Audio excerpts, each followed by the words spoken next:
Hey, this is Russ Braun. I drew the boys, a lot of the boys anyway. You're in the right place for Pint of Comics. It's like the only podcast better than Ghost of the Stratosphere. Hey there, this is John from Pint of Comics. And I'm Lloyd, also from Pint of Comics. And I'm the other John, and you get it by now. As you may know, we sometimes use language on this show that can be described as... Filthy. Okay. Reprehensible? Crude? Sure. Nasty. Oh, yeah. Come on, guys. We all know that it's just plain out gutter talk. You've been warned. Listen in.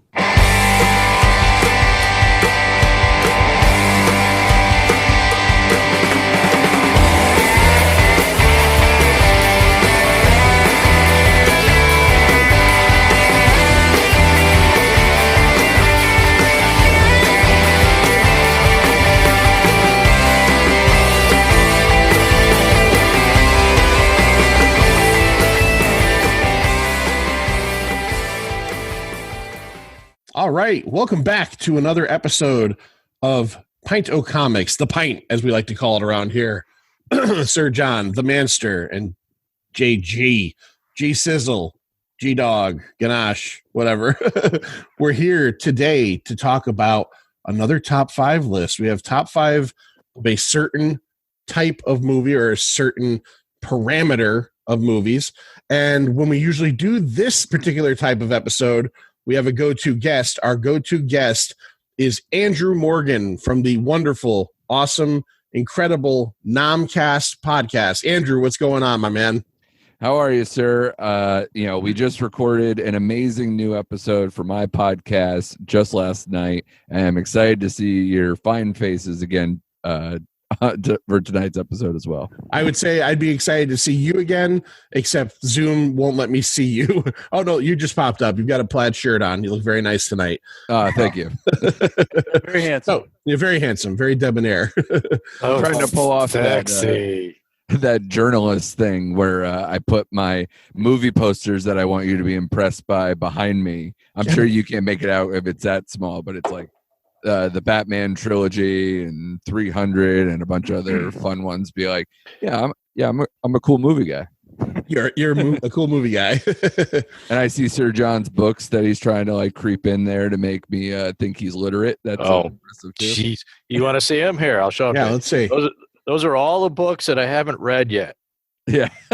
Is that the same glass of Mountain Dew from Saturday night or Friday night? Oh, that's ginger ale. Is that Anal Rage? No, it's Anal Rage Volume 7. Oh. He's 6 volumes deep. No, it's Infinite Kung Fu. Oh, okay. Anal Rage. Oh, gee.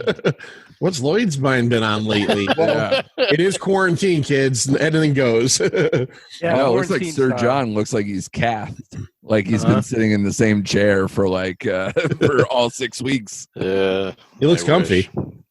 I like your little is that a pillow or is that a blanket, a Justice League blanket behind you? Oh, this is one of those what do you call them? Those cozy things that you're supposed to wear backwards while you lay on the couch. Oh, yeah, it's got sleeves. You got sleeves. Yeah, it's a slanket. Yeah. Yes, slanket. Snuggie. Snuggie. Yes, absolutely. Snuggie. Yeah, it's one of those stupid things. But I don't like wearing it. One, I don't have a couch. 2, if I need a blanket, I'll get a blanket. And why would they put sleeves on it and make it backwards? It's just like wearing one of those things. Hospital gowns. Yeah, the Johnny exactly. kit. And I'm like, no, it works as a pillow. Have you ever worn it though as a blanket? Have you ever tried it? I wore it as a robe once. But Just as a robe? yeah, the only problem is, if you don't have anything on underneath it. Yeah, the ass hanging out. No, I had my tallywhacker hanging out. I mean, it was all over the place. It was great. Oh, it's not long enough. No, the thing is long enough. There's nothing to fasten it with. It just hangs wide open. Yeah, there's no rope. So if you want to show, your carny neighbors everything, that's the thing to wear. And we know you like to show your ex-carny neighbors everything they can see. Yeah, who doesn't? They peered in the window anyway, so might as well show them everything. Carnies, small hands, smell like cabbage. Thank you, Austin Powers, for that. All right, so the particular subset of episodes we tend to do with Andrew are the top 5 of a certain decade. We did 1999 with him. We were going to do 2000, and he had a emergency at home, so we did that without him. But this is Andrew's run on the show. I think Andrew, you came up with the year, right? This is your idea. Yeah, I figured it was a nice follow-up because we had a lot of fun with the 99 and the 2000 idea and like kind of the anniversary thought. Right. And I know because Sir Jon is an old grump, we like to go backwards now so that way he could join the party a little bit more, get a little bit more opinions. He probably has a top 5 that has none of my top 5 on it. Probably. I am so popcorn with this, and John is not going to go that way, I imagine. So this will be interesting. I'm actually looking forward to this. I will tell you right now, the cook, the Thief, baker, that movie is not on my list. So okay, All right. Yeah, all right, that's fair. I would imagine it's all Pretty Woman, all 5 spots. Pretty Woman. I have never seen Pretty Woman. I saw it once. It's not really that good. Yeah, that's all you need. Yeah, she goes. I don't know. It's like trying to see what the hell's her name there as a prostitute. Julia Roberts. Yeah. It's almost as difficult as seeing what the hell's her name in Trading Places as a prostitute. Oh, Jamie she Lee played Curtis. it off. Yeah, I mean, JLC. one, she got naked. She wore a wig. She chewed gum through the whole thing. It worked a little bit better because it was skeevy. Yeah, Pretty Woman is like, oh, it's Richard Gere slumming it. Ooh, Right. yeah, I don't buy that movie at all. Nah. Well, it's I hard. would rather- It's even harder to buy it as years go on. Where she became this huge movie star afterwards and was in everything else in all these glossy roles.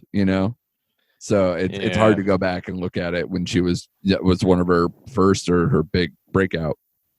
it is the one that made her a star for sure. I'd probably want to watch Ski Patrol more than I would want to watch that movie. Hot Dog, the movie. Yes. Hamburger, the motion picture. We're talking 1990. And the one thing I could say about 1990 before we start getting to the lists is when I started doing my research and getting a little bit deep into this is a big year for like genre movies. How many of these films from the entire list of what came out in 1990, how many did you see in the theater? A ton. Yeah, me too. A ton. I was A 14. lot. I was 14 turning 15. And that was at the point in my life where going to the movies was like a multiple time a week thing. And also, how many of these movies did I see more than once in the theater? There's a lot. Well, I remember renting a lot of these things multiple times, but as far as theater runs, my God, it makes me sad to think about how many movies I saw in the theater then compared to, say, what was it, 99 that when we did that list with you, Andrew. How few I saw in the theater. Yeah. 9 years later. Yeah. All right. Yeah, I'm the opposite here because I was 8 years old when these movies came out. So I think Lloyd was in his fifth year of medical school. Yeah. So a lot of I had like a whole soliloquy for you guys, like a whole never mind. I'll save it. Go ahead. All right, hold it till the end. Let's get right into it, and let's start with the man himself, half man, half monster. Let's start with the manster and find out what number 5. And again, as we always do it, 5 through 2, whatever order. But I would like to get your number 1 to be your number 1. So, Manster, what was your number 5 favorite movie of the year of our Lord 1990? 1990. I did not have a hard time coming up with my list this time. I basically got 5 movies, and those are the 5. It was not hard. Number 5, Pump Up the Volume. I've never seen that. That is Never Christian saw it. Slater. Christian Slater. Yep.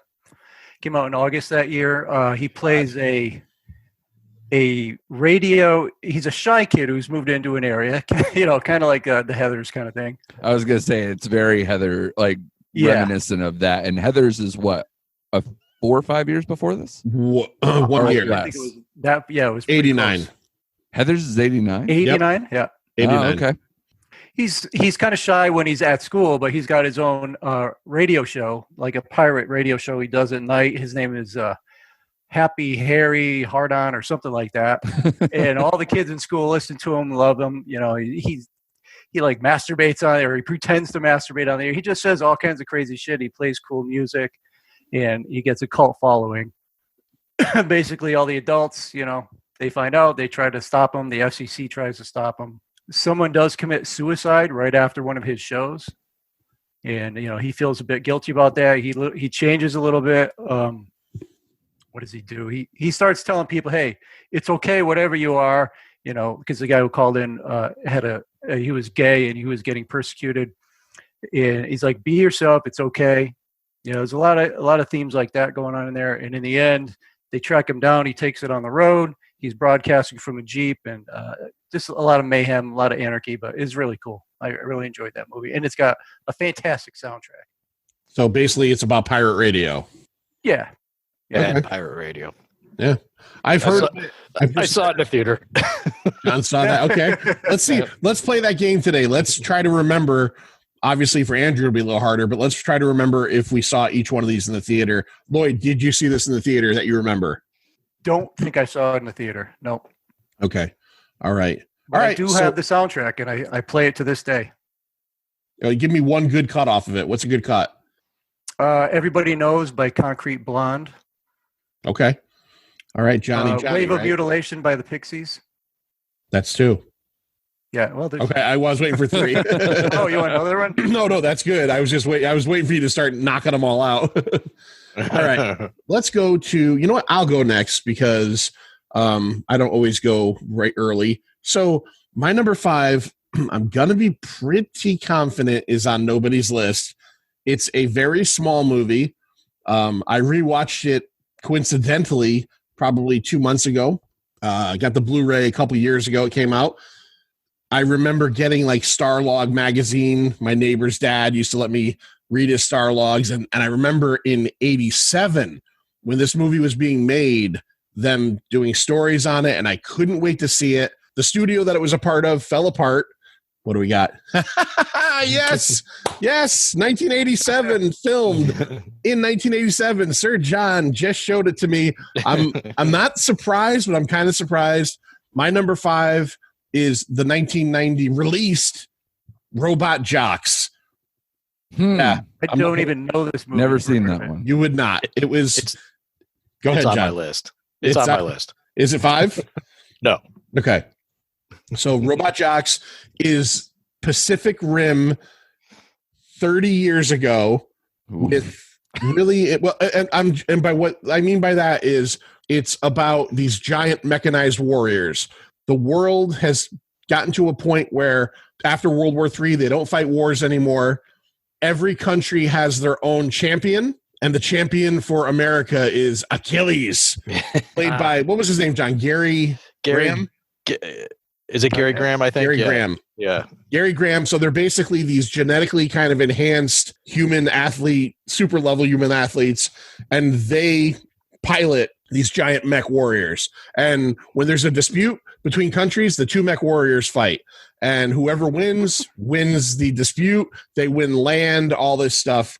It was directed by Stuart Gordon, who made Reanimator, From Beyond, who just died. It's a fantastic movie.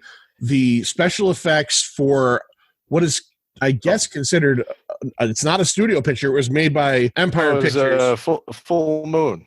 Empire Full Moon. Empire produced it, fell apart, and then he came back and released it under Full Moon. So if you know Full Moon at all, you know they put out like Trancers and Puppet Master and all that stuff. Charles Band, very small kind of horror. Dr. Mordred.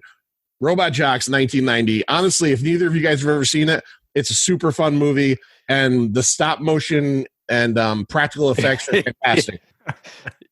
Yeah, you kind of. It made 2 lists. Yeah, it did.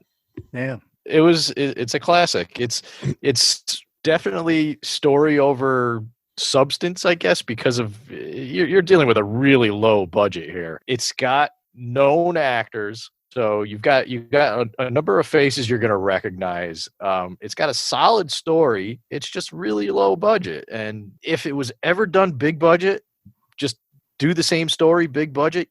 I don't even think they could do it in some of the ways. What do they have? The test tube kids. Yeah. Do you remember that, John? Yep. So there's like genetically altered pilots for the robot jocks. Great line in the movie is at the end so the bad guy is a Russian. It's even though it's set in the future, it was made in the 80s, so the Russians are the bad guys. The bad guy is defeating the pilot of the American mech and knocks her out, and our hero Achilles, who wasn't in the ship, he runs out to the middle of the field, and the bad guy looks down at him and says, "I am going to kill you." And it's just this great scene where he goes, "I'm going to get in this thing and I'm going to kick your ass." And it's just such a badass moment that nobody knows about because like 7 people have seen Robot Jocks. But I love Robot Jock. I do too. I mean, think of it like it was BattleTech. It's basically BattleTech done low budget. That's with a pretty wild story. So I always recommended that one. I was glad to see that it came out in some kind of advanced DVD formula. So yeah, it had a box office of 1.3 million. Like I said, it was made 3 years earlier. It sat forever, and then it got dumped at the end of, I think it was December of 1990. So it's late too. Let's move on to Sir Jon. Video. John, what do you got? Well, it's not Robot Jocks, so that comes later. It's American Ninja 4. The Assassination. What is that, a Michael Dudikoff? All right. I am kidding. I thought you were okay. No, it's not American Ninja 4. It's Welcome Home, Roxy Carmichael. Oh wow, that's no. I'm kidding. I'm absolutely kidding. There's so many movies in 1990 that are just like, I've seen them, and man, I could just list them all off and have some fun with them. But my number 5, so we don't waste away the whole recording time here, is Memphis Belle. I just watched it a few weeks ago. Yeah, it's not on my list, but it's very close. It's a great World War II film with again, there you go with your practical effects. Saw that in the theater, blew my mind at what these kids in these B-17s went through. And just never forgot it. It's an awesome film, and it still holds up now. The story, again, bigger budget than Robot Jocks, so you've got some decent special effects going on there. But man, what a story! And based on a lot of people true story too. So super ensemble cast. Yeah, There's only about probably 15 speaking roles in the movie, but they're all big people. David Strathair, John Lithgow, and then everybody that's in the plane, pretty Matthew much, Modine. Is somebody. Tate Donovan. You get a lot of great people. Eric Stoltz. Yeah, Andrew, are you a fan of this one? Is this something you've caught? I haven't seen that movie probably since like HBO when I was a teenager. Okay, so it doesn't fully recall very well for me, but I remember enjoying it when I watched it, but I don't have an excellent recall of that one, unfortunately. Delta Force 2, you'll remember that one better. Oh, of course, yeah. The great Billy Zane pretending he was a doctor. Do you remember that? So when one of the guys gets hurt, they're like, you got to do something. And he's like, I lied. That's a good movie. All right, Andrew, our guest. Andrew, what is your number 5 on 1990? Yeah, what you're going to notice, obviously, with this list that I went pretty hardcore popcorn, because given the time period, like I said, I was 7-8 years old, probably still wearing hammer pants, obsessed with Ninja Turtles and the WWF. So it's a little bit of a different life for me at the time. You just gave away your whole list. No holds barred. Oh yeah, if that was 1990, then we'd have a conversation. Zeus was the shit.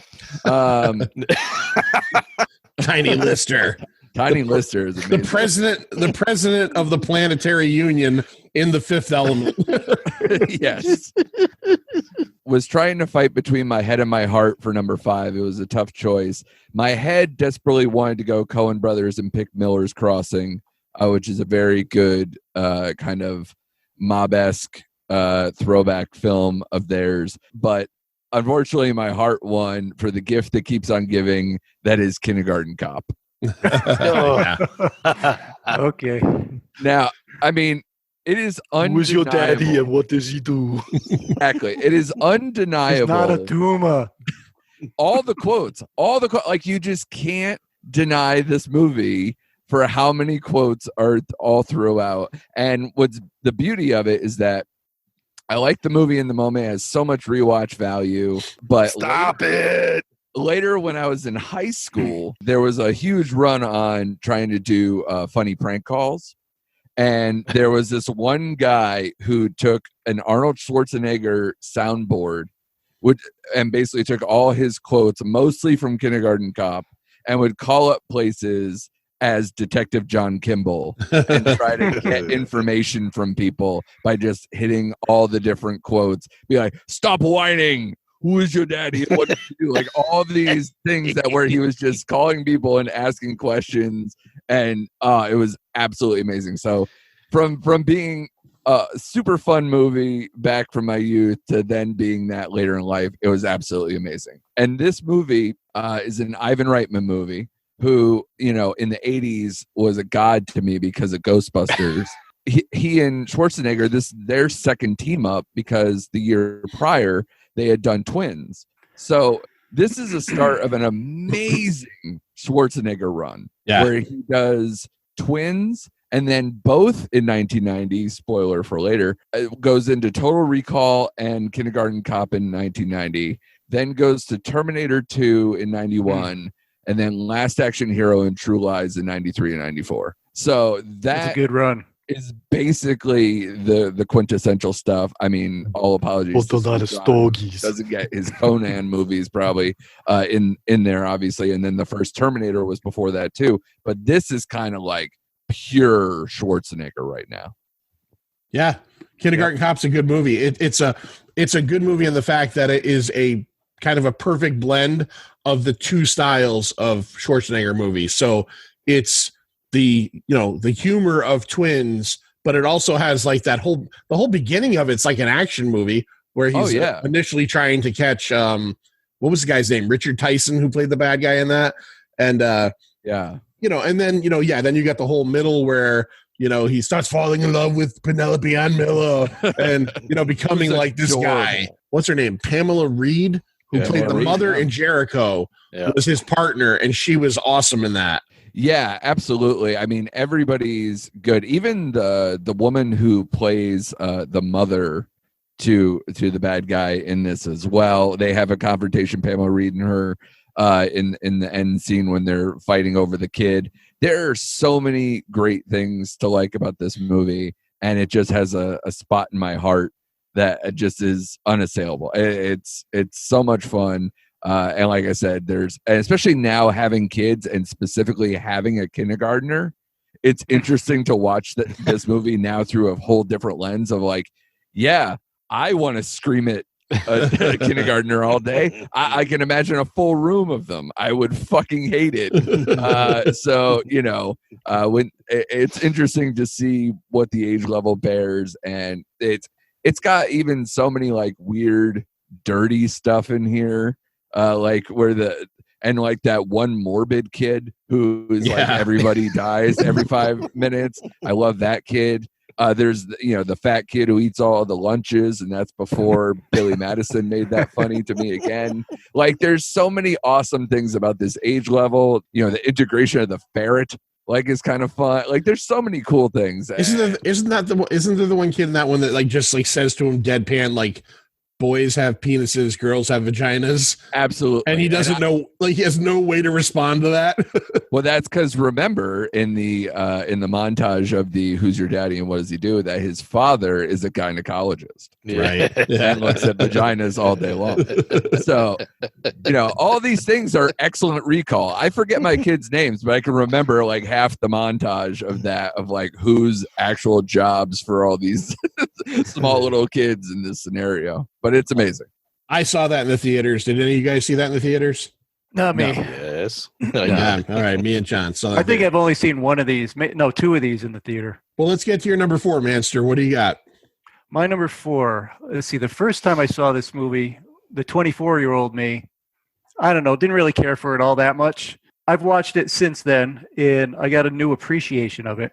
Dark Breed. Man. Dark Man. Yeah, they made a series out of that too, right?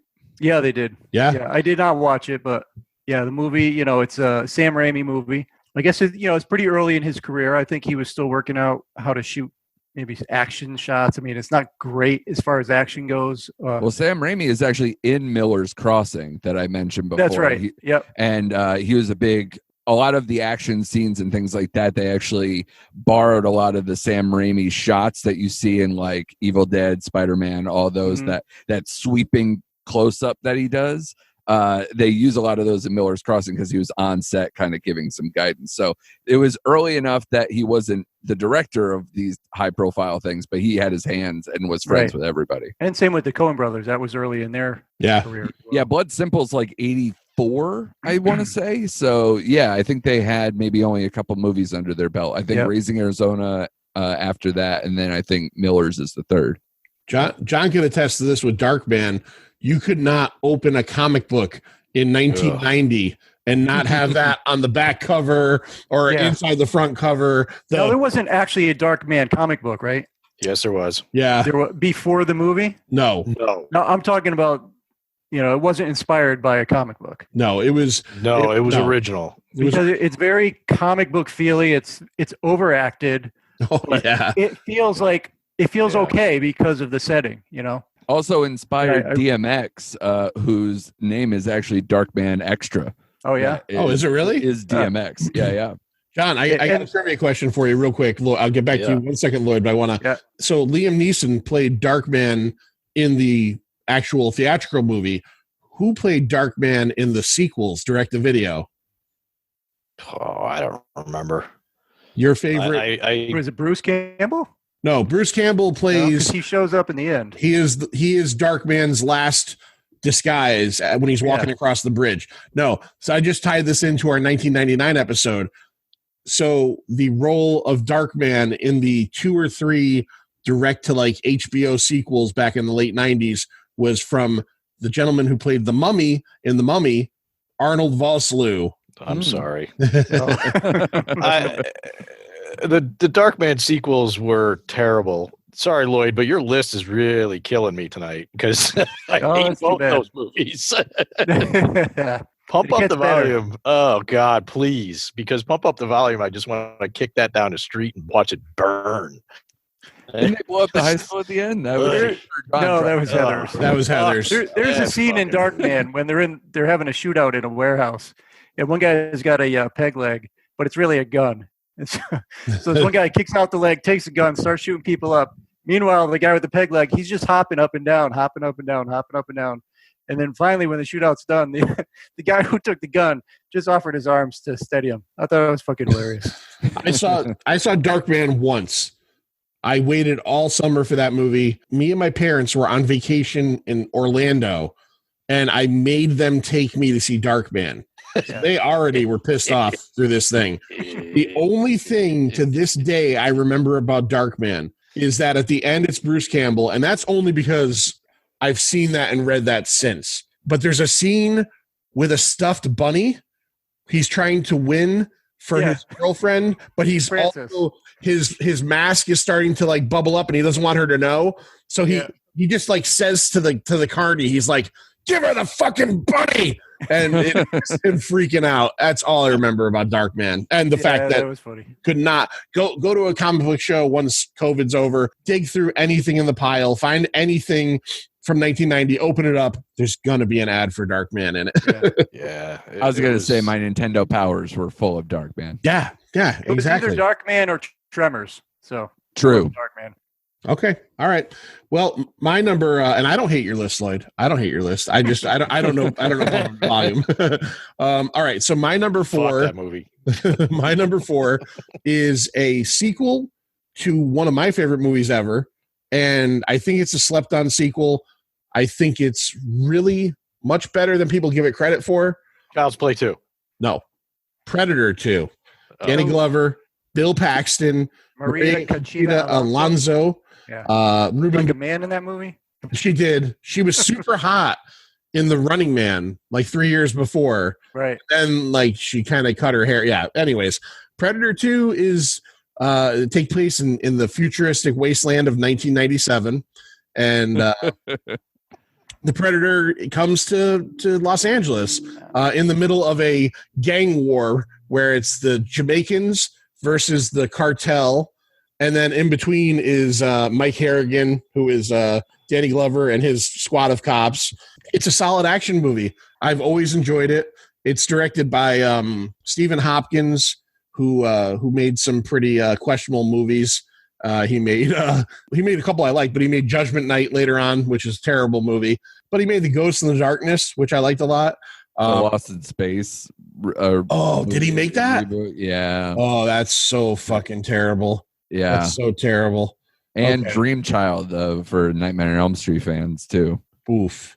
Yeah. It's All right. rough. So Predator 2, Predator 2 is his for me, and of course that's the one that ends with Danny Glover's character ending up on the Predator ship, and it is the first kind of outside of comic book semblance, or you get to see the alien skull in the trophy room. So they're starting to set up things, and I just saw it not too long ago. So the end of this movie is, it's one Predator versus Danny Glover. Glover ends up on the Predator ship, and then like 7 or 8 Predators on camouflage essentially let him live because he beat the other Predator and then fly off.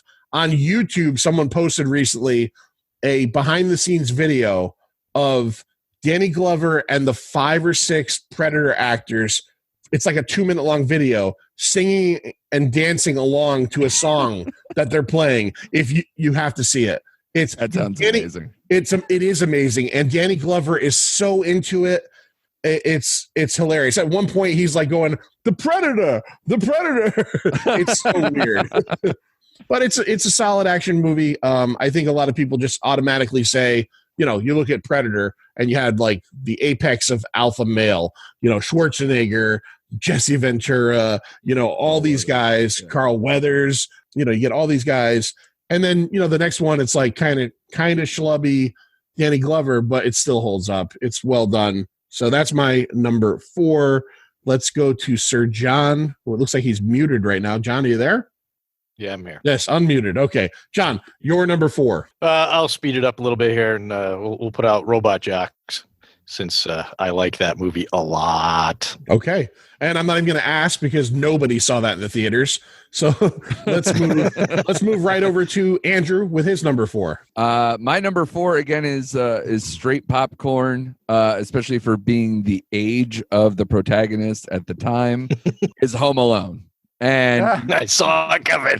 Yeah, and you can't sleep on this movie in 1990. Obviously, it was one of the most popular movies of all time. I think it's might still have, or it maybe recently got broken, but it was the highest box office gross for a comedy for like years. Yeah, like decades. Huge. I think that for a while there, I remember when I was a kid, I used to look up, box office totals because I'm a nerd. And I remember like it was always like Star Wars, Jurassic Park, Titanic, and then like Home Alone was always like right there too. And for a comedy, especially a family film, to pull that off is unreal. And the reason for that is because John Hughes is God. Yeah. So, Yeah. if you $476 million plus.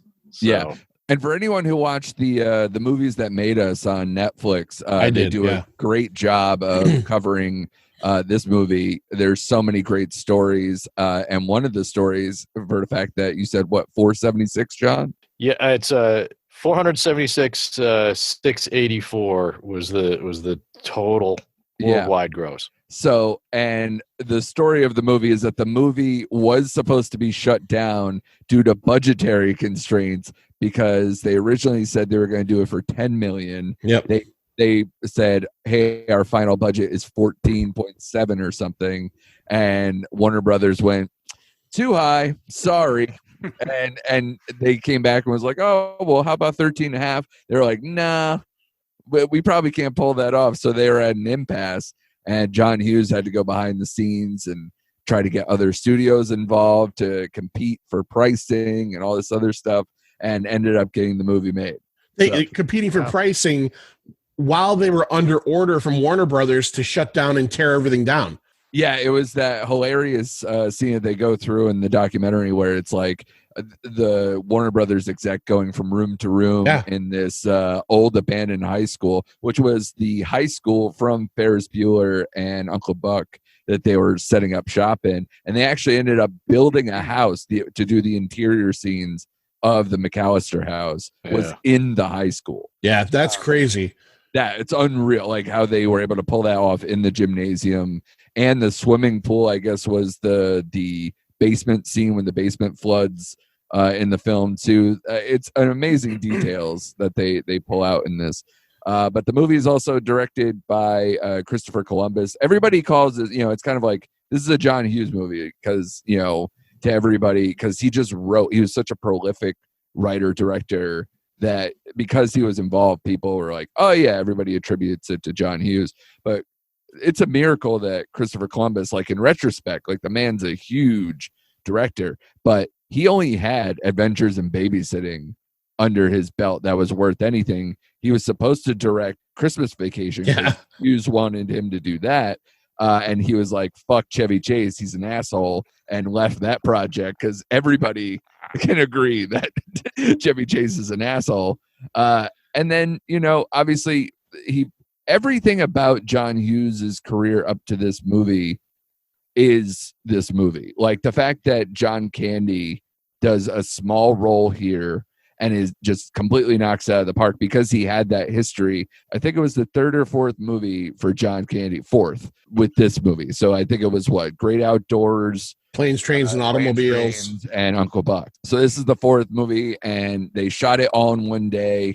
It's just him and Catherine O'Hara doing the best work, which goddamn is she amazing too. I mean, she's getting so many accolades now because of Schitt's Creek, and obviously she had a good stretch in the 2000s thanks to Christopher Guest too.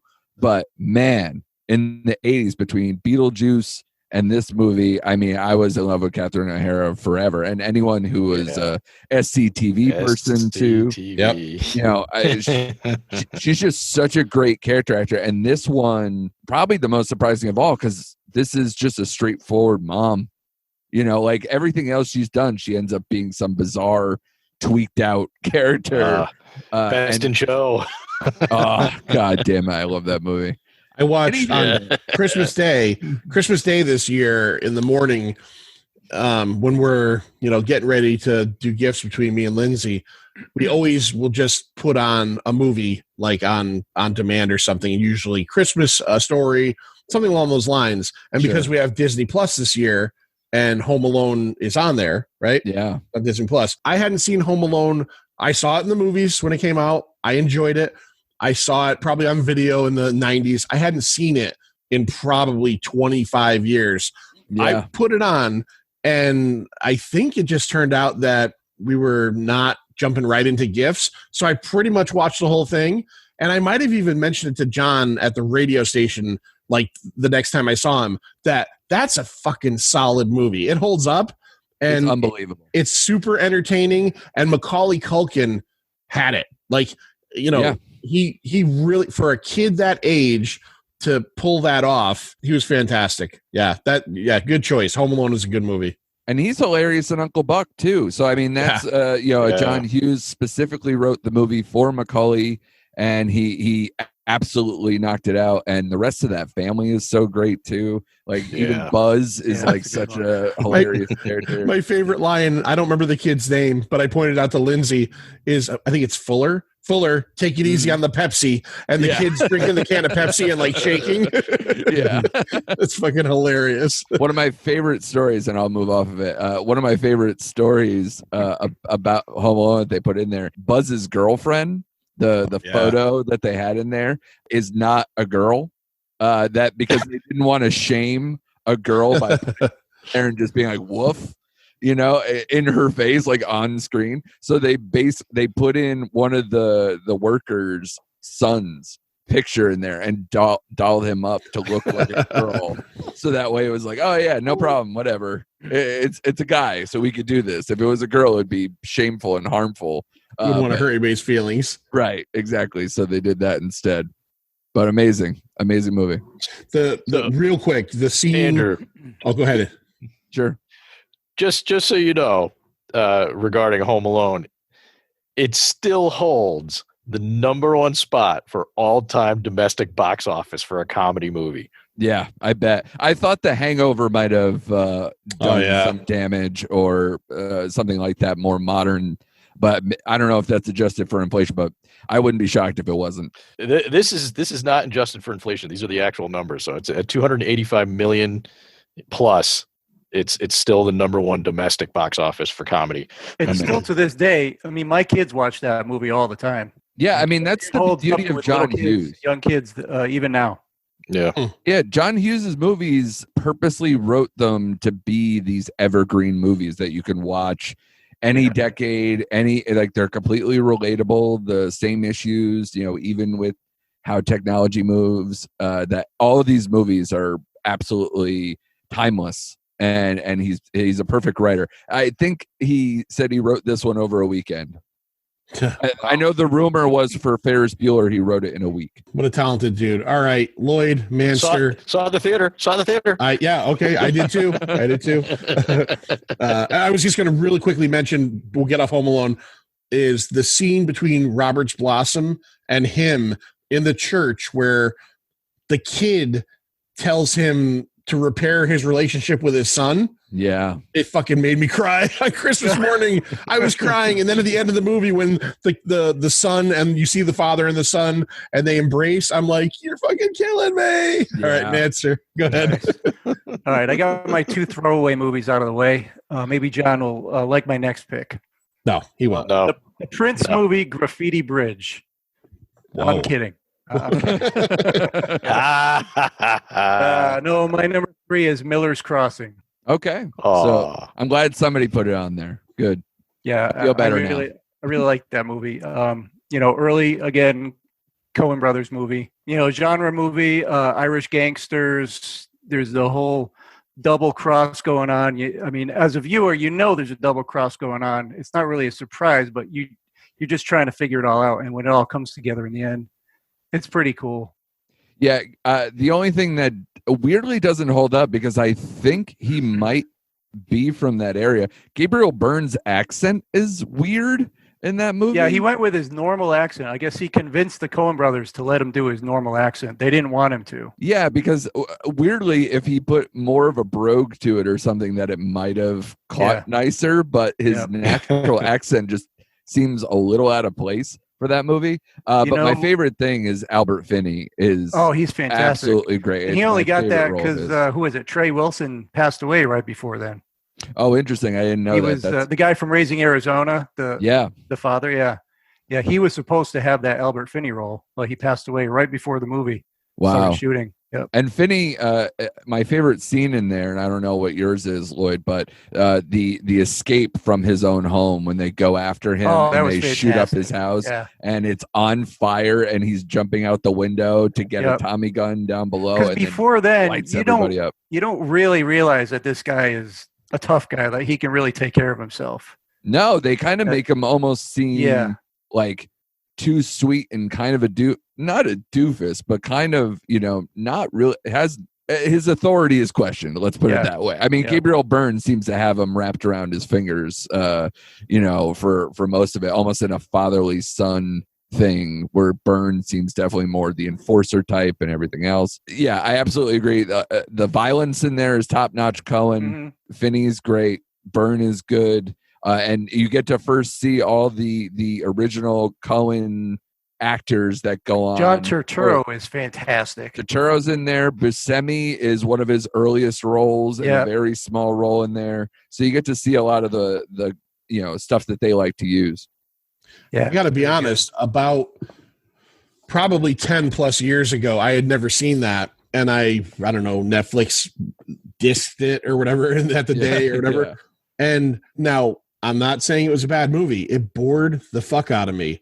And Really? yeah, and when I put out like the Twitter You should call, give it another chance. that's what I'm saying is I'm not saying that I can't dislike stuff that people like, but like when I put out the Twitter call for movies, it ended up on several of the lists. You guys both obviously have some love for it, and I do like the Coen brothers, but I just remember watching it and just being like, I remember the sense of being like, bored, but I will give it another chance. And that's if I remember correctly, from like 1990, the thing I always remember about that movie is that the poster where it's like the guy holding the gun on the guy in the woods? Yeah, that's a great Miller's poster. Great poster image. I always remember that. Fun story about Miller's Crossing too is that this is how prolific the Coens were, especially at the time, is that they were writing this movie and they kind of hit a roadblock, so they kind of gave up on it. And they just decided, let's write something else. Wrote Barton Fink, and then went back and finished Miller's Crossing, and that's why they're like back-to-back awesome movies. And for how good Turturro was in this, that's how he got the lead for Barton Fink. All the behind-the-scenes stuff there is pretty cool. All right. Well, I guess I'm next. So my number 3, summer movie, another one that I remember the ad being in comic books quite a bit, directed by Frank Marshall. Frank Marshall's first movie, producer, did a lot of stuff with Star Wars and with Spielberg. Arachnophobia. Oh yeah. Yeah. Arachnophobia. Jeff Daniels, John Goodman, Stuart Pankin from Not Necessarily the News has a small role. No, it's one of those movies that I've always liked. It's I guess subgenre of nature gone crazy, animal attack, insect attack. And I saw that in the theaters, and I remember it being, I was like 14. I remember it being a very early experience for me in theaters of audiences reacting. People were screaming and jumping because there's a lot of scenes with fucking spiders. Everybody on Earth hates spiders. A lot of people hate spiders. People that have spiders hate spiders. No, you're not meant to like spiders. And like, there's a scene in the beginning where they're in the rainforest and the giant spider drops into the guy's, I think, sleeping bag. There's a scene where all the small spiders explode out of a sink, and people were literally just screaming left and right in the theater. And it was back in the day when I used to go to the movies almost exclusively like opening night. Me and my friends always went opening night. So I'm sure that was also an opening night movie. Jeff Daniels, country doctor, leaves the city, becomes a country doctor, and happens to get there right when all these people start dying mysterious deaths. And it turns out that the house that he actually lives on, the barn and the cellar, is like ground zero for the spider apocalypse. Who's the guy? What was Julian Sands plays the entomologist that helps him. He was, if you remember, in the early 90s, he was Warlock in the Warlock movies. Blonde guy with a ponytail. And I just always dug that movie. It's like a very bright, lighthearted, I don't want to call it a horror movie, but the soundtrack is very whimsical and different. It feels like two different movies put together, but it's done really well. And I've always dug that. So my number 3 is Arachnophobia. I did write that down in my list. Good. And the theater. It's not in my top theater 5, too? but it's in my list. Yep, hated it. You hated that? I did. Arachnophobia was not a good movie, and that's all I'll say about that. All right. I did not see Miller's Doesn't have to Crossing be in the good to theater. like it. No, Robot Jocks is not a good movie, but I love it. So, it is. It's a good movie. no, All it's right. it's a good, solid movie. It's just it's not like it's not Oscar material or anything of that nature. So. No. All right, John. What is your number 3? Dick Tracy. Oh, Big boy did it. I am absolutely kidding. Oh, Jesus Christ. My number 3 is a sequel. I will tell you that. It's a sequel starring the majority of the same people that were in the original. It was a delayed sequel, so it wasn't like immediately done after the first one was such a big smash hit. Let's see. What else could I say? Buddy cop kind of film. Is that giving you any kind of hints? Is the word cop in the title? No. Okay. Oh, I know what it is. I raised my hand. Another 48 Hours. Correct. Yes. Oh, okay. I love 48 Hours. Another 48 Hours is a poor man's sequel. Yes, it is. I still liked it quite a bit. It basically took the Nick Nolte character, made him that much more of a douche. Yeah. Because he just dicks over Eddie Murphy's character. Between the length of time it took to make the movie, the sequel uses the length of time it took to make the sequel and puts it into the storyline. Yeah. And I really like that. And because 48 Hours was so good and they were so good together, it kind of works. And I enjoyed it quite a bit. So much more than the majority of what's been on your list, John and Lloyd. So hey, fuck you. I got Robot Jocks on my list. Hey, I'm gonna cop to something right now. yeah. I not only saw Another 48 Hours in the theaters 30 years ago, 1990. I saw it in the theaters. To this day, I've still never seen 48 Hours. Really? No way. Oh, you've never seen that? Oh. Never saw it. So superior. It really is. God, yes. It'll explain a lot of things you see in Another 48 Hours. I don't remember shit. All I can tell you about Another 48 Hours is just from the time period is it was filmed before Nick Nolte started just vomiting his lines, you know. He sounds like an alarm. Convict. Gonna give me a gun. He was I want to watch considered a those sex again. symbol in that era. Yeah, he kind of was. Oh, yeah. Did he do it? What was that Julia Roberts movie he did? Like right after that? Oh, they hated each other. Oh. Yeah. Yeah. Oh, I Love You to Death. It No sounds idea. right. I am not searching IMDb for that one. Yeah. No, we can move off that. Yeah, they hated each other, like Yeah. super hated each other. Yeah. And then he did that movie right around that time too, where he essentially played Bobby Knight. What was that called? Blue Chips. God. Blue Chips. Yeah. Yeah, that was With Shaquille. Yeah. He had Shaquille O'Neal. He was his first. He was still very much an early NBA player, and he was an early thespian at that point. He was sharpening up his skills to play John Henry Irons in Steel, and he was going to play Kazam in Kazam. Yeah. I am Kazam. All right, Andrew Morgan, number 3. This is a movie that all of you have seen clearly because like I said from the beginning, it's all popcorn. But this movie is part of the early work of I keep saying there's these great runs from people who I loved at the time. This guy has not aged well to me, but it's Edward Scissorhands. And Tim Burton, for a time, was the best director around. And this is I believe the second movie in a huge run that he has.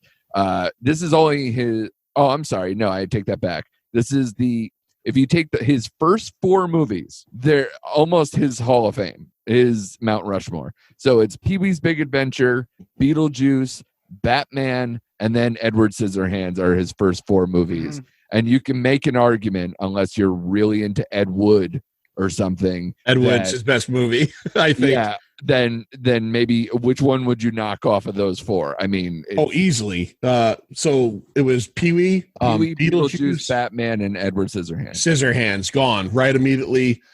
Not a fan, or just never a fan. It's got a great aesthetic. Got a great aesthetic. Just never really cared for it. I love Pee-wee's Big Adventure, and I do love '89 Batman. And honestly, as much as everybody loves it, although I like it more than Scissorhands, I'm not a huge Beetlejuice fan either. Interesting. It's a good movie, but it's just not. It never has held that spot for me that it holds. I mean, I understand that is a huge movie. Yeah, I saw it in the theater. Nice. Beetlejuice?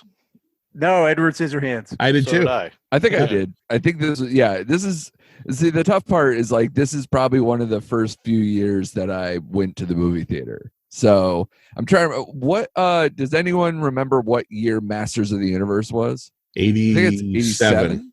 87. Okay. So I think that was the first movie I saw in the theaters. Sorry. So, I know. And Christina was Pickles. fucking frightening. But, so I'm an experienced 8-year-old veteran by this point, but I enjoyed Edward Scissorhands. I remember being frightened in the moment, and the set design of this movie is gorgeous. Perfect. Between whether it's the suburbia stuff, the Avon lady suburbia that he carves out, that perfect sunny California look, or whether it's the mountaintop, whatever you want to call it, the laboratory, the whatever you want to call it, perfect Vincent Price, with the role being written specifically for Vincent Price at the end of his career. His last movie, right? Yeah. I thought it was. I wanted to look that up. I didn't double check it, but yeah. And his last film role, yes. And then of course you guys. I don't know if you recorded it yet, but I know you guys were talking about doing a best character actor episode. And, we did. Yep. And in this movie, Diane Wiest, who is on the Character Actor Hall of Fame, is absolutely classic in this. You got peak Winona Ryder. And you got, of course, Danny Elfman's amazing score. There's so many things that, to me, just stand the test of time. I mean, the quote unquote snow scene is so iconic. It's burned into my brain. And to be honest, in rewatch, especially as I get older, the more and more I watch this movie, Alan Arkin almost steals the movie for me. Every time he's on screen, he's a drunken asshole dad. I don't think I've seen it more than once. Yeah, I don't know. I'll have to revisit that. Yeah, I mean, like I said, those first 4 movies, for him, I've watched them so many times. I've obviously watched something like Ed Wood or Sweeney Todd or Sleepy Hollow or any of those. It gets really bleak after that. I mean, like, Jesus Christ. Oh, and Corpse Bride, even though he's kind of sort of not the director of that too. But Charlie and the Chocolate Factory, Alice in Wonderland, Dark Shadows, go to hell. Those movies can just die in a fire. The Planet of the Apes remake is god awful. The only thing I like towards the end is like Big Fish might have been the last movie I really liked his. But this also starts the Johnny Depp run. Did you do Coraline? He did not. No, he didn't do that. Okay. Coraline was Henry Selick, I believe, who did Monkey Bone? Nightmare. See, everybody thinks Nightmare Before Christmas is a Tim Burton movie. No, I know. Not. Yeah, and then he went on to do produced it. Monkey Bone. Yeah. Okay, that's where I'm getting the connection from then. Yeah. He's in that camp. And like I said, so this is the first of several Johnny Depp Burton movies. There's, I believe, 7 or more, something, because he's in Scissorhands, Ed Wood, Sleepy Hollow, Charlie and the Chocolate Factory, Corpse Bride as a voice, and Sweeney Todd, Alice in Wonderland. He's in all those, most of them trash, but like this starts the Johnny Depp run, and this movie is so huge for him because this is the first big break after 21 Jump Street ended that year. So it basically made his career. I was a big fan of that show. Yeah, I was 21 Jump Street, yeah. And I'm a fan of the movies. Yeah. Richard Rico. Yeah. Remember the Booker spinoff? Remember? Booker, yeah. He spun him off, yeah. He went to Central Connecticut State University. Did he really? Yeah. Huh. Wasn't that set in Hawaii and then he just kind of vanished in Hawaii? No, he was in some gritty town. I don't know, Grit Town, USA. Yeah. Which DeLuise was in 21 Jump Street? Excuse me. Michael. Peter. Okay. And Peter. Weren't they both in it? Yeah. No, Peter DeLuise was the one on 21 Jump Street, and then his brother and him were on Sequest DSV. Sequest, yeah. Oh, maybe that's what I'm thinking. Yeah. Good old Sequest. Quick, John, the 2 captains in Sequest DSV, what actors? Well, Roy Scheider was one. Yep. The last year after Scheider left, who took over? That I don't remember. That show is not one I followed. No, me neither. I'm just going pop culture. Michael Ironside. Oh, he'll come up later. Captain I would have himself. never pulled that one out. All right. So that was Andrew's number 3, correct? Correct. Yeah, we're On on the number theater. 2s. So at the theater. I saw that in the theater too. All right. Manster, numero dos. I went back and forth on this one. So this could be number one very easily. Goodfellas. Yeah, What that are you is my talking number one. Yeah, yeah. Goodfellas, Martin Scorsese. I haven't seen funny? it in years. Yeah. But funny like what? Like I amuse you? Like a clown? Yeah, what a fantastic movie. I haven't seen it. I didn't get a chance to rewatch it before this podcast. But man, oh man, what a good movie. And I saw that in the theater. Well, it is on Netflix right now, sir. If you, Yeah, I'll have to catch that then. Yeah, you could just watch it between picks. You could just do your. Yeah, okay. What's that? 2.5 hours or so? Ray Stirring the Liotta. sauce? Are you stirring the sauce? Are you stirring the sauce? Spider? Was he shooting Spider? Yeah, Ray yeah. Liotta at his absolute best. Oh, Ray Liotta's. Yeah. Yeah, He's so Henry good in Hill's a that. The great soundtrack, story. the Rolling Stones music that they Yeah. used in there. Well, the Layla montage is the thing that is one of the best music Yep. stuff. Especially Scorsese loves to use big hits. He's one of the only Oh, people yeah. like will pay for his music Yeah. and really put the big hits out there. And the Stones is usually his first and foremost. What are you talking about? I'll get just get the Stones. Just get the Stones. But yeah, this movie is one of the biggest snubs to me of like the Oscar stuff ever made. Especially Yeah. like Scorsese never wins for like he never won for like his best movies. You know, winning for The Departed because he didn't get stuff like this, you know, to be best picture Yeah. is a crime. Yeah. I mean, this movie was nominated for 6 Academy Awards, and the only one that won was Joe Pesci, and It won most Italian. yeah, And the winner, the 1990 Academy Award for most Italian. Goodfellas. yeah, most bread in a scene. Yeah. Goodfellas. But yeah, he's really great in this movie and deserves that. But I find it amazing that De Niro didn't get nominated, and neither did Ray Liotta, which is amazing. Yeah. But Yeah. all the Joe Pesci and I almost called her Lauren Bacall. Lorraine Bracco. Lorraine Bracco. Bracco. Thank you, Jesus. She got nominated as well. None of the main people. Scorsese was up for Best Director, didn't get it. This was the year that fucking Dances with Wolves swept Yeah. so many awards. Fuck that movie. It doesn't age well. I don't care. You want to talk about being bored and turning stuff off? That movie doesn't work on me at all. Well, Andrew, it's my number 1 and 2. I love it so much. No, I saw Dances right. with Wolves. I saw Dances with Wolves once. I truly don't I remember don't need much that in about my it. life. Yeah, screw that movie. I don't care. There's so many way better Costner movies. The Academy is trash. This is Scorsese coming off of Last Temptation of Christ, so he needed like a big win because he got so criticized for that movie, and especially how it approaches the story of Christ and everything else. It's and obviously he did that quite easily. De Niro didn't get nominated because he was also in Awakenings in 1990. Oh, right. And his performance in that got him. John didn't nominated. like Awakenings. Yeah, it's okay. It doesn't stick with me, especially as much as this movie. It's not as good as Patch Adams. Yes. Did he have a red nose? I think not.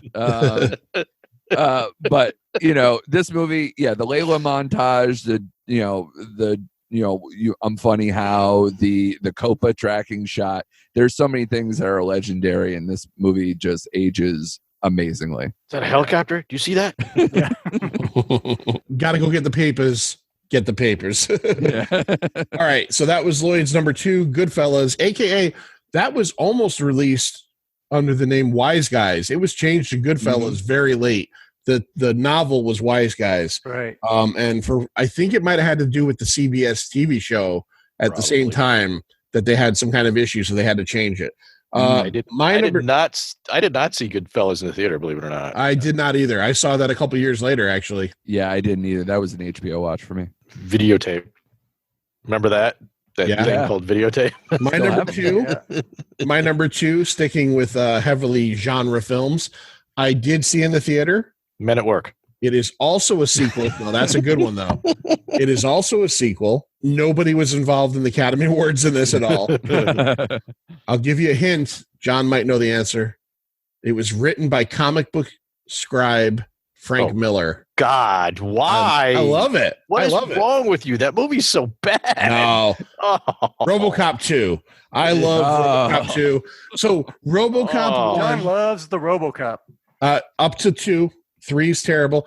RoboCop 1 is this fantastic, dark Paul Verhoeven movie that's pretty much a commentary on society. There's a lot of stuff going on there. RoboCop 2 has some of that in it, but it's the action one. And there's actually a character in the movie called RoboCop 2. So you know, it's like when someone so yeah, they replaced RoboCop with a new RoboCop and he's addicted to drugs. It's just a fun fucking action movie.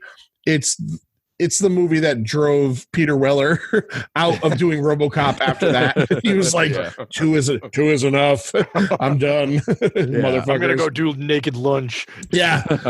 That was actually, he would have done RoboCop 3, except he was filming Naked Lunch. And he did say that part of the reason he didn't want to sign back up again was how hard it was to act in that costume, particularly in part 2, because there was a lot more physicality in it. Like there's a whole fight scene at the end where he's fighting RoboCop 2 and he's getting battered around and he's in this fucking metal cage. But no, it's a fun, funny movie. The bad guy is played by a great character actor. What's his name? He played the Red Dragon in Manhunter. Tom Noonan. Yeah. Tom Noonan. He plays Kane, who's the drug lord. The drug is called Nuke, and you get to hear RoboCop times in the movie go Nuke. And I don't know. I've just always enjoyed RoboCop 2.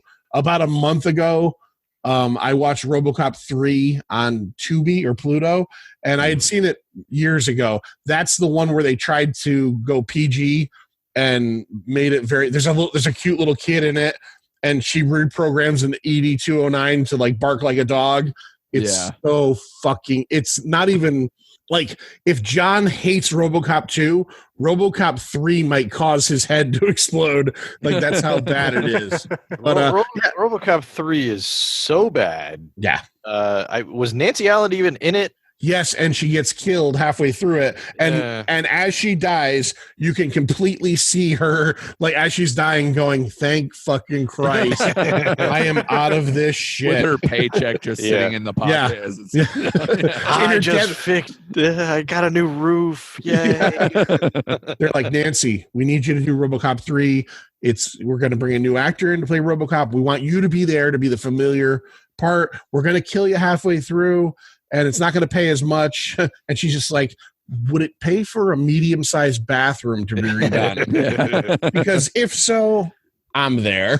Yeah. So no, I enjoy RoboCop 2. I vaguely remember reading something about RoboCop 3 where when she found out that Peter Weller wasn't in it, she was really upset. And she was trying to get out of the movie. That might be why they killed her. She might have just told them, "I'll do it because of a contract, but I want to get the fuck out of this." Yeah, I'd have to go. That's where you need to pick up those old issues of Starlog or something like that and find out that kind of stuff. It's fucking terrible. RoboCop 3 is absolutely terrible. And that was actually also written by Frank Miller. Frank Miller wrote both RoboCop 2 and 3. And they're heavily changed. Years later through, what's that company? Avatar. He released like a 10-issue miniseries called Frank Miller's RoboCop, and it was based on his original script for RoboCop 2. And I've never read it, but it's supposedly quite a bit different than what we got. So I want to read that now.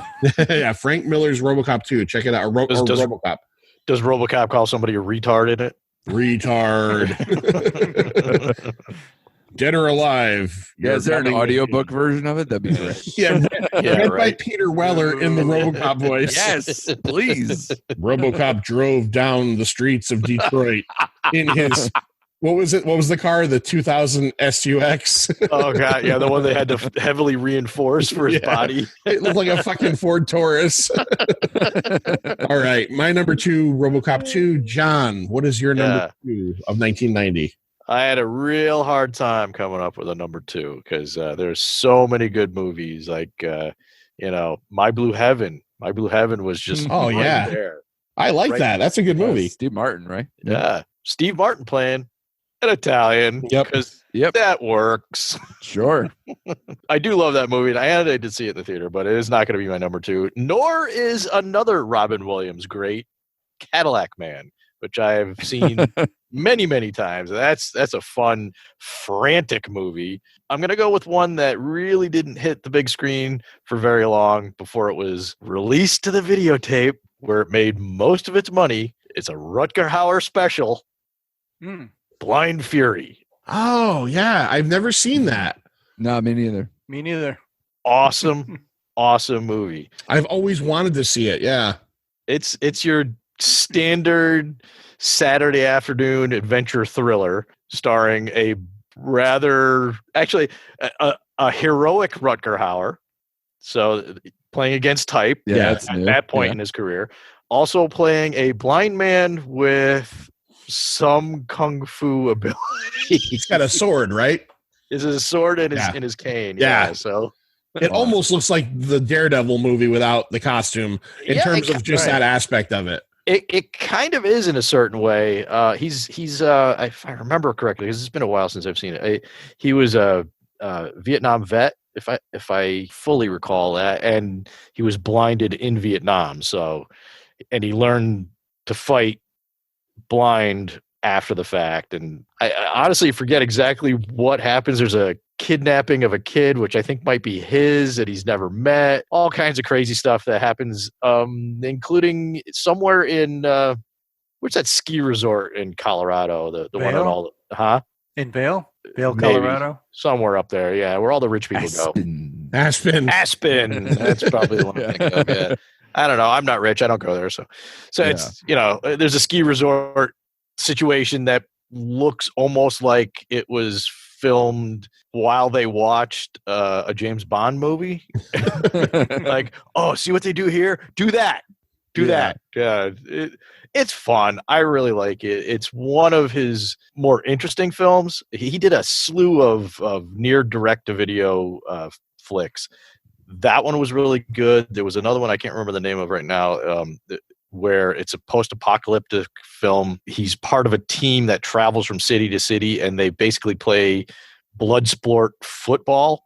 Oh, I've seen that. Yeah. That's a really good one. I've seen that. Yeah. It's like Rutger Hauer found this second career doing B movies.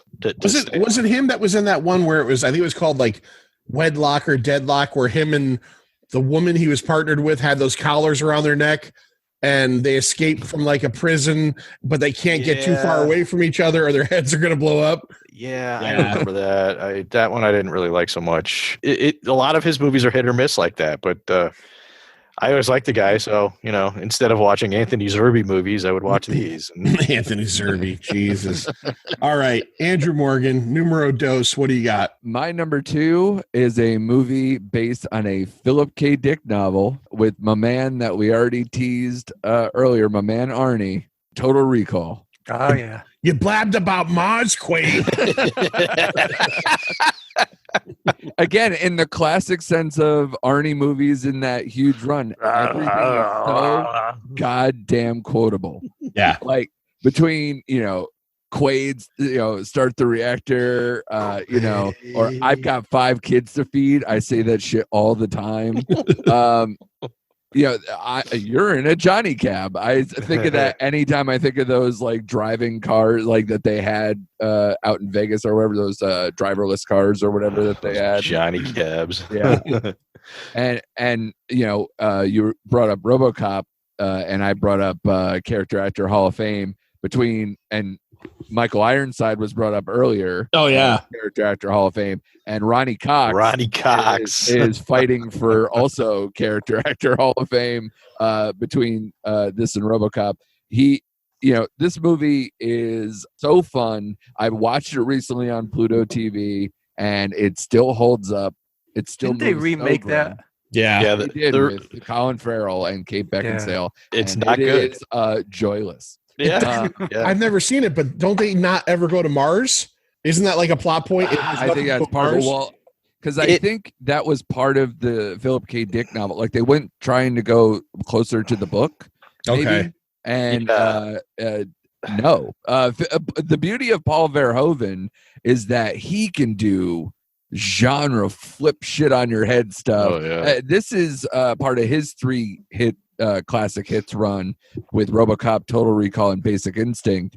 And man, and obviously if you want to count Starship Troopers after that, fine. We can all debate. It is not a satire. It is not a satire. But you can't deny him during this period, and obviously you don't get Basic Instinct unless you have this movie, because Sharon Stone lights it up. She didn't really have much of a career. She was doing a lot of like lower level, B level stuff. This is the first thing I remember her in. Oh god, Yeah, she was in I a would whole bunch imagine. of things before this, but Yeah. This was the first star turn, I think. Yeah, well, And she also did Playboy right after this, I think. As part of the marketing for this movie. Yeah, exactly. The leggings she wore in this movie were just enough to draw in the guys like me. What was it? What was so many great lines in this movie? What have you been feeding this thing? Blondes. Yeah. And considered it a divorce. But like that's one of my favorite. My favorite line is when he kills Michael Ironsides and says, "See you at the party, Richter." Yeah. This is prime Schwarzenegger. This is a fucking really good movie. Screw you, Benny. It's just so many good lines. They played to him. They wrote 2 weeks with the woman. Yeah, 2 weeks. Get ready for a surprise. The practical effects are good. Well, this we were talking about Oscar stuff, and I neglected to say the ones for Edward Scissorhands and Home Alone, because they did actually get Oscar nominations, mostly because John Williams' score is amazing for Home Alone. Yeah, and Edward Scissorhands, I believe, was up for makeup effects, which is early Stan Winston. Total Recall actually won an Academy Award for special achievement in visual effects. And because this movie, outside of the worst opening title credits ever that are so 1990, it's brutal, because they have like this kind of like lasery mirrored effect is on it, and it stretches all the titles so you can't really read it well. It's garbage. But outside of that, this movie, everything holds up. All the eye bulges, there's an incredible amount of eye bulges. Yeah. I wish I could have screen grabbed that at the same time John was doing that. You know what else this movie taught us? 3 titties is not better than 2. No. Paul Verhoeven would disagree with you. He can. But it changed people's lives, the 3-breasted woman. It broke all our brains. Yeah. Like, this movie, it played nonstop on HBO after it came out, and I would watch it every single time because I knew exactly when Sharon Stone or the 3-breasted woman was going to be there. Yeah. And I will say, weirdly enough, it's like, oh, cool, a 3-breasted woman. But Sharon Stone, after they have that fight sequence inside their home that ends up being like chummy, where she's trying to con him afterwards, and then she's like, you can tie me up, and she kind of like ties herself up in her spandex outfit and kind of like lowers the cut. Jesus Christ, I probably popped my first few chest hairs after that. So it was unbelievable. Probably popped a little bit more than that.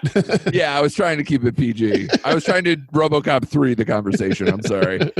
Keep this in mind too, that Total Recall's total box office was $281 million worldwide, compared to Home Alone, which is almost twice that. Well, but it was R-rated. So what does that tell you? Exactly. R-rated.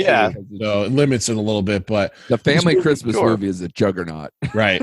Total Recall also has one of, I think, the greatest cringiest sound effects I've ever heard in a movie. Is when he has to jam the tracking retriever up his nose, and he says in the video, "You're going to hear a crunch," and he puts it up there, and then you hear bone crunching. No, and he's then pulling it out of his nose. Oh God! Because I remember he has to crunch towel around his head, and and then he's getting the instructions from just the random guy who's going to get him through the scenario. Yeah, it's amazing. He has to get that grip, that hook or whatever, to pull it out of his nose. Yeah, because they're following everything he does. That's why you have that amazing subway chase scene that is right before that, which is one of the best action sequences of the early 90s, where especially even the graphics of him going through the scanners, fighting as a skeleton and like jumps through the x-ray machine. It's awesome. That whole sequence is top notch, from fighting Sharon Stone, going through the subway, and then coming out on the other side is unassailable. It's so good. And by the way, the person in retrospect that I'm the most mad at is Funko Pop. Because why do I not have a 3-breasted woman Funko Pop? That absolutely should have been at least a Chase or a con-specific thing. It absolutely needs to be made. I don't know why it's not available. I'll talk to the folks there about it. And not Guado. That's absolutely true. There's actually no Total Recall ones that I'm aware of. The great Saturday Night Live sketch from the 90s where it's a guy has a Quado and he goes to a party and like every time he sits down, his shirt comes up and they're like, what is that, Ken? He's like, nothing. Like, no, what is that? He's like, it's my Quado. Like, you're what? And he pulls it up, and it's like one of the cast members, like, you gotta go to Mars, Quaid. All right, number 1, numero uno, Manster. I want you to hit us. I want you to disappoint John. I want to hear it all. Oh, it may. It will. Well, you know me. This list wouldn't be complete without this movie for me. Our buddy Ryan would be very happy. Oh, Stephen King. What came out in 90? Stephen King movie, 1990. Oh, I know. Oh, Misery. This actually won an Academy Award for Best Actress. Kathy Bates. Misery. Yeah. Good movie. It is. If you haven't seen this movie in a while, go put it in. Go watch this movie. It's fucking phenomenal.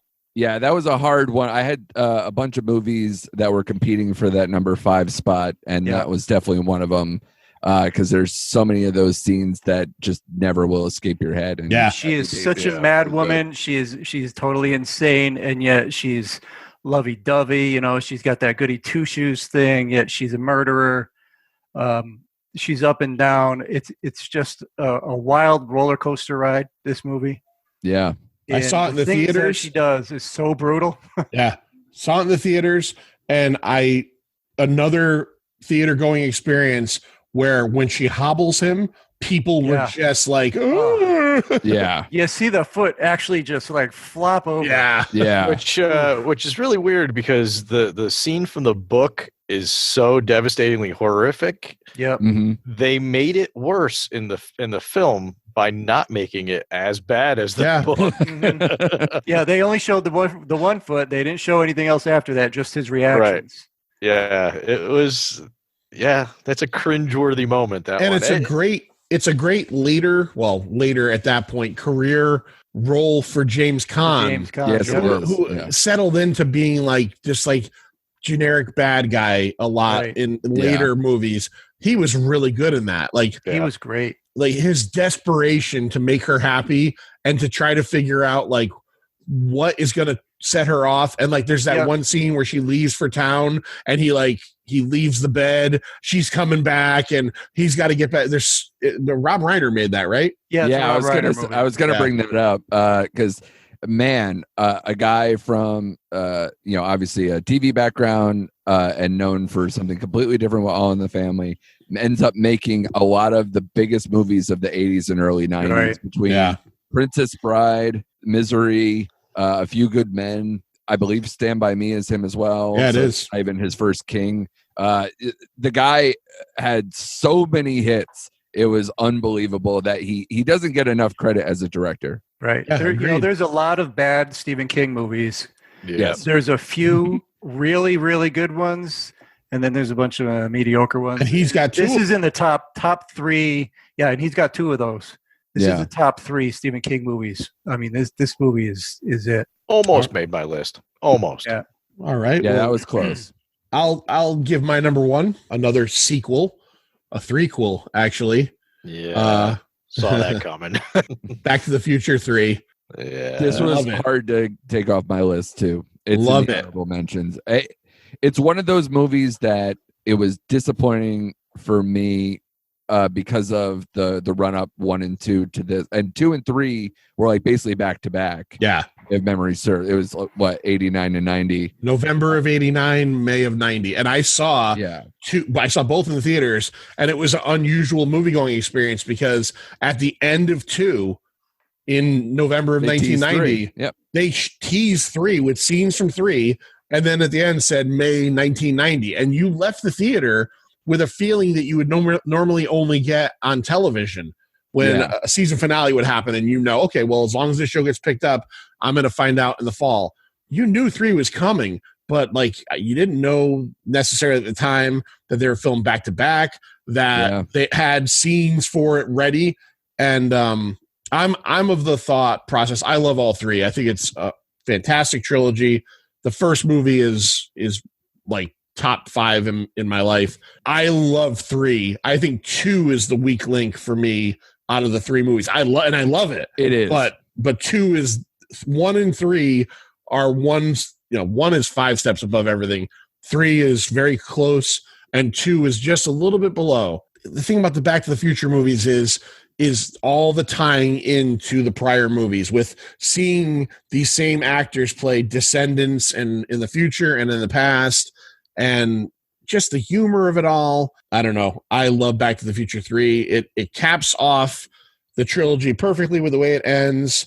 And I've said it before, there's a handful of movies that if they come out and say they're remaking, I will fucking violently protest. And Back to the Future, Jaws, there are a couple of the ones that like, I'm like Will Ferrell in Step Brothers with the drums, like, don't touch him. I'm sorry, that's John C. Reilly. I'm like that. Don't touch it. But yeah, Back to the Future 3, I saw it opening night at the Middletown movie theater when I was like 14 years old with my friends, and I could not wait. And I left the theater super happy. And to this day, 30 years later, I've been thinking lately, as a matter of fact, that it might be time for like a trilogy rewatch. So yeah. And plus you had ZZ Top was in it. So, I mean, that adds to it. And what's amazing is this is 30 years ago, and I still think Mary Steenburgen looks exactly the same. She is one of these never aging hotties that wasn't hot to me at the time, especially because they make her, when you're next to Christopher Lloyd, you would have thought she'd be like megawatt hot, comparatively speaking. But well, no. Because what it is with her, the 2000s. Yeah, probably. No, what it is with Mary Steenburgen is that she's like a cougar. She got hotter as time went on. Yes. Like in the early days, she was like, oh, okay, whatever, Mary Steenburgen. Then you start paying attention to her in these movies like in the 2000s, and you're like, good for you, Ted Danson. Yeah. Good for you, my friend. Absolutely. That's my number 1. And you're absolutely right, by the way, because over time, when you're a kid, 2 is so flashy that it makes you think that 2 is the better sequel. And then as you get older and just appreciate even just the stuff with the Old West, or even just how well done it is, part 3 is way better than 2. And part of the problem with part 2 as well is, so part 3 is wholly its own movie. It hinges on everything that happened, but it's wholly its own movie. The last 30 minutes of part 2, they're in part 1 again. Yes. So it's not repetitive, but you're in the same story, same setting, and they're doing that typical time travel thing where they're trying to fix things and avoid each other. Part 3 is just its own thing. Yeah. Which, by the way, John, because I am in the same camp, Back to the Future might be my favorite movie of all time, and I would easily, because that is a 35-year-old anniversary this year, I would easily do a rewatch recap, a trilogy rewatch or something with you if you wanted to do that. We're done. Yeah. Yes, absolutely. I love it. I absolutely love it. And the last time I watched it, the whole trilogy, was probably about 7 or 8 years ago when the last Blu-ray set came out. I watched them all like in 2 days, but yeah, we're down. Book it. Well, I don't know if it left, but Back to the Future 3 was on Netflix, and I know as of, I think, May 1st, parts 1 and 2 will be on there as well. All right. So that's exciting news. Sir Jon, what do you got at number 1 for 1990? So there was this little movie starring one of the greatest, sexiest men of television history, filmed in Australia. No, it's not Quigley Down Under. It's not Quigley Down Under. All right. Okay, it's not. Selleck is a god. It isn't Quigley Down Under, but it is Total Recall, because Total Recall is awesome, and I can watch that all the time. And and Andrew, I wanted to bring something up that you mentioned with Ronnie Cox.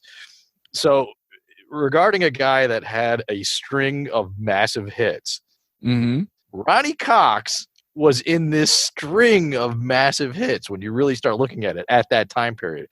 He was in the Beverly Hills Cop trilogy. Yes. Then he's in this. God, it was another one he was in. RoboCop. RoboCop. RoboCop. Yeah, RoboCop. But RoboCop and Total Recall are, like, to me, his top two. Like, you have to debate whether he's the guy from Total Recall or whether he's the guy from RoboCop. It's that's a tough choice to me. But he was like ubiquitous. He was everywhere. Even if it was this tiny little role in the background. It's like, hey, there's Ronnie Cox. What the hell? Yeah, he's got like chief operating guy, whether it's like a police chief or like some evil group leader, or he's just got this in control asshole written all over him that he just was that all the time for like 10 years. I love that scene at the end of RoboCop 1 when RoboCop wants to shoot Dick Jones, but he can't because of the whatever they call it, his primary directives, and the old man goes, you can't shoot. He says to RoboCop, you can't shoot me. It's in your programming. And the old man goes, Dick, you're fired. And then RoboCop fucking blasts him, pop, pop, pop, pop, out the window. And watch RoboCop 1. When he falls out the window, it's obviously not CGI, but like some kind of like green screen and or modeling. Look at how long his arms are. It's so bad. The effect is so bad. He looks like a goddamn pterodactyl falling out of the window. Oh, it's so good. All right. So we're down to Andrew. Andrew, number one. No, I mentioned it before. Goodfellas was my number one. It is easily to me, and this is going to ruffle a few feathers for all those Godfather bros that I hear all the time. But to me, this is the best mob movie of all time. I mean, I've seen Godfather 1 and 2. I never bothered with 3, which obviously did not make any of our lists because that is also 1990. But saw that in the theater. Yeah. Sorry. I've watched me enough too. of it. I've never seen it all the way through. It's not good. It's not good. No, especially it's not as bad as people make it out to be, but no, there are some good performances, not Sofia Coppola whatsoever, but there are good performances. But yikes.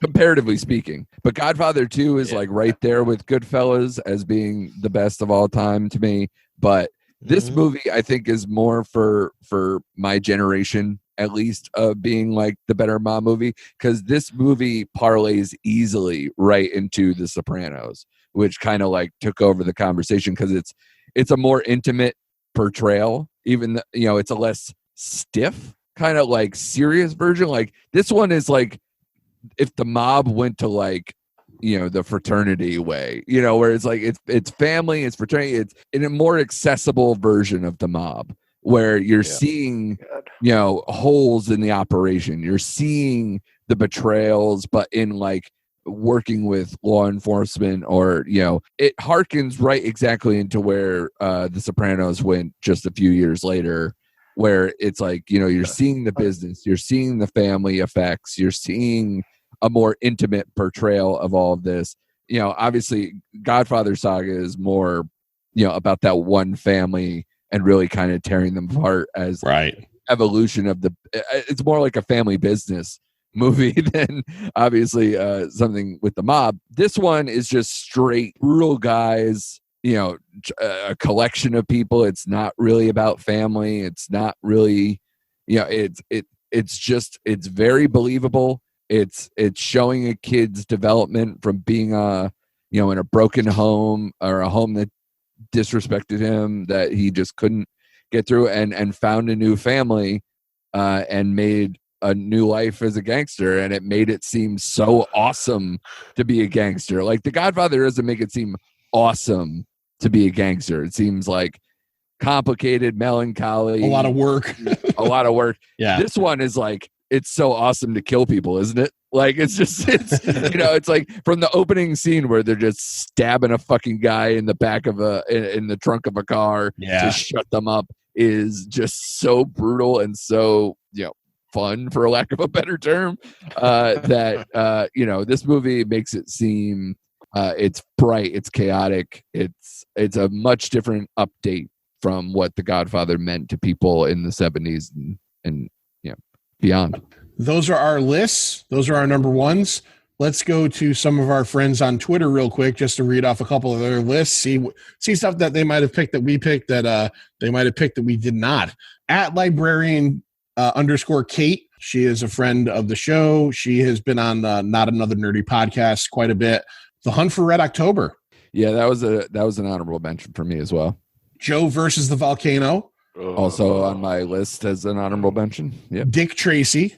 Actually, Dick Tracy, not a John Dick Tracy where she's faking it. Days of Thunder, the Tom Cruise NASCAR one, and Home Alone. And we talked quite a bit about Home Alone. So that's a varying list. Our buddy Dino from Podcast, at Podcast. Nightbreed. That's that's a favorite among the horror community. Goodfellas. Here's one we haven't heard. It's a favorite of Larry. Yeah. Larry loves that Nightbreed. Here's one that we didn't hear anybody mention. House Party. Kid and Play. It was on my that's literally the last one of my honorable mentions that we haven't mentioned to this point. Home Alone. And then one that I've never seen it, but I thought it'd be on John's list because I thought he's a fan, but I could be wrong. And nobody mentioned it. The Adventures of Ford Fairlane. The Adventure of Ford Fairlane is a piece of shit movie. Oh, it is one of the worst films I've ever seen. I saw Ford Fairlane in the theater. I bought the 4-issue comic book series leading up to this stupid movie. Wow. I was raped for my $4.50 to go see this piece of shit. Thank you, goddamn Dice Clay, who I had a goddamn cardboard stand-up in my house because I like Dice Clay so much.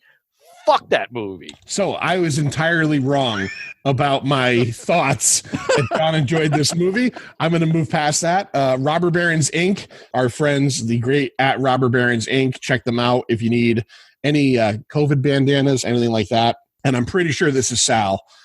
Jacob's Ladder. Nobody mentioned. That's got a crazy ending. Miller's Crossing. Edward Scissorhands.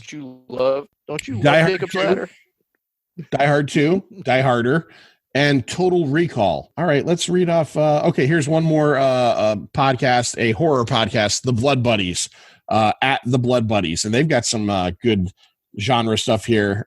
Child's Play 2, which John jokingly mentioned earlier, Bride of Reanimator, Goodfellas, Tremors, which I think Lloyd had in there as an also ran. And this one wasn't mentioned. Tremors I loved. I would have put that on my list too, but also ran for you. Yeah, Tremors is great. Yeah. I don't know about Tremors 2 through 9, but Tremors 1. And Gremlins 2, which is such a weird sequel, but it is pretty good. It is. It's a guilty pleasure. Yeah. The last one I'll read is our buddy Joey from So Wizard Podcast. And he picked a couple that we picked, and Darkman. So he's a fan of Darkman. Total Recall. Die Hard 2, another one with Die Hard 2, which Die Hard 2 is a good one. Predator 2, so he's with me on that. And then one that I loved in 1990, and I haven't seen since, and I can't imagine it holds up pretty well, Navy SEALs, starring Michael Biehn, Bill Paxton, Charlie Sheen, Dennis Haysbert. Yeah, I might have to throw that one in just to see how it is. So, all right, that was our top 5 movies of 1990. Our guest, Andrew Morgan. Andrew, tell everybody all about your awesome podcast and where they can find it and what will be coming out, let's say, in the next couple weeks, because this episode will be out pretty soon. All right. Yeah, we like we said up top, the great Johnny Ganache was just on there last night. That episode will be airing soon because the movie Extraction is all over the internet. People seem to love the Chris Hemsworth action movie that just came out over this past weekend. And we talked about it. So that one will be coming up. First off, it's the Nomcast, the Netflix original movie podcast. We do all Netflix original movies. We talk with actors and actresses. We talk to film professionals. We talk to comedians, podcasters, all the like. We have an excellent fun time. These guys can attest to that. Oh yeah. And obviously go in the back episodes to check out any of the Pint Guys episodes for those. But yeah, so we got Extraction. We just had the Willoughbys, which is the animated feature that just was released. Yeah, there was a 3-day period last week for Netflix where it was the Willoughbys, a South Korean crime movie, Time to Hunt, which is dope as hell. So definitely watch that one. And then Extraction came out that Friday. So 3 very watchable, very good movies to sink your teeth into, and we'll have episodes on all those coming up. And then we'll see. There's the writer from Black Panther is doing his feature debut, I believe, for directing, called All Day and a Night. So that's coming up. There's a handful of interesting stuff coming through. I mean, later in the year, we're going to have a Spike Lee movie. We're going to have a David Fincher movie to talk about, Charlie Kaufman movie to talk about. So, there's a lot of cool stuff coming through. So definitely subscribe now. You can get it on all the different podcatchers or nomcast.podbean.com. I don't have to say anything else about that. Check out the Nomcast. We love you, Andrew. Thanks for coming in. And you know what, Andrew? Since you've been kind of cultivating this a little bit, we'll talk later. Pick the next year you want to do, and we'll talk, and we'll get you on again real soon. Yeah, I don't know how much older I can get. That's okay. Yeah. That's okay. 95. Let's keep it round, or something along those lines.